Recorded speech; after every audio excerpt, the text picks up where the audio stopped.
Over the past 6 months, the top-ranking lawmakers in both legislative chambers have come on this program and announced their support for getting rid of the corporate income tax in Kentucky. Both Republican Senate President David Williams and Democratic House Speaker Greg Stumbo made similar remarks, saying it would help attract more companies to the bluegrass state. We ought to eliminate the corporate income tax in Kentucky, which is currently 6%. That's right, and attract high-paying, white-collar jobs to our state. But I will tell you that the personal and corporate income tax is an impediment, and I would think that any group of experts would take those taxes out, especially the corporate income tax. Now, we've lowered the corporate income tax from about 8.75 to 6% maximum rate, but it's still a great disadvantage. So, if they get their way, that would make Kentucky the 5th state to completely scrap its corporate income tax. But a recent report from the Kentucky Center for Economic Policy says that it might not accomplish a lot for the state. So with me now to explain that is the report's author, the director of the center, Jason Bailey. Jason, thank you so much for joining me. Glad to be here. All right, so tell me, briefly summarize your report, which essentially said that scrapping the corporate income tax wouldn't attract more companies. Well, what we looked at, one of the important things to understand about the corporate income tax is that it's a very small part of the cost of doing business. So if you look at the data from the IRS and from other studies that have been done, for Kentucky, the corporate income tax is somewhere around or a little less than 1/4% of the cost of doing business. And essentially, it's dropped, the percentage of the revenue has also dropped. It's dropped to less than 5%, down from a high, I think, of around 12% in 2005, right? That's right. So it's already been declining as a source of revenue, but we haven't seen economic gains from that. In fact, the most recent Census Bureau report put Kentucky's poverty rate higher than every state but Mississippi and Arkansas. So there are reasons to be concerned about how the deterioration of a corporate income tax or cutting it would actually deliver economic gains. Well, first, I wanted to get into this whole idea of the reduction of the percentage of revenue. How are corporations able to cut from 12% to 5%?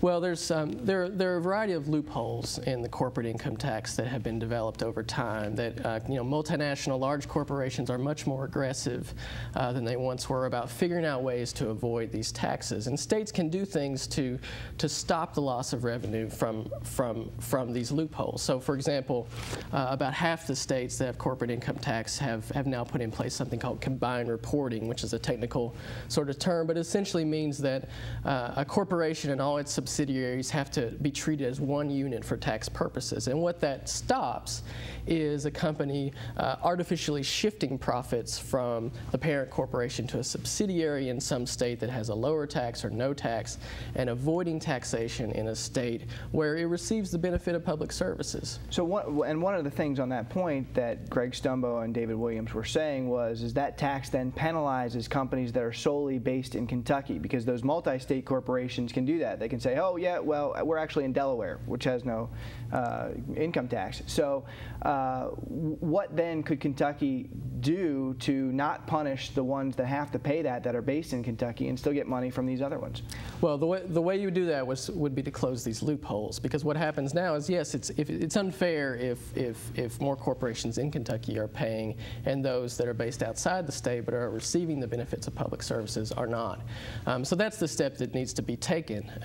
And again, a lot of states have already done this, and West Virginia was one of the most recent states in 2009 to adopt combined reporting.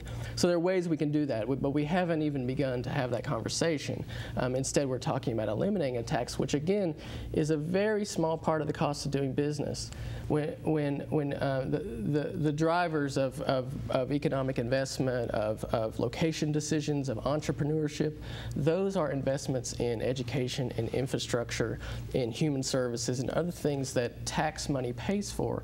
If we allow our tax system to continue to deteriorate, which it has in Kentucky, because we haven't taken the reform steps we need, we're not able to make those investments. One of the most recent state, I think, to eliminate their corporate income tax was neighboring state of Ohio.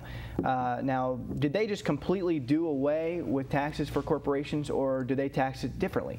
They tax it differently. They simply replace the corporate income tax with what's commonly called a business activity tax, which just means that actually in a business activity tax you're taxed whether you have a profit or not, and we have a version of that in Kentucky as well. So it would be wrong to say that Ohio eliminated business level taxes. They still have them. They did eliminate some business property taxes. But then if you look at the performance of Ohio since then, in 2005, as a share of income, as a share of U.S. employment, Ohio's economy has continued to shrink.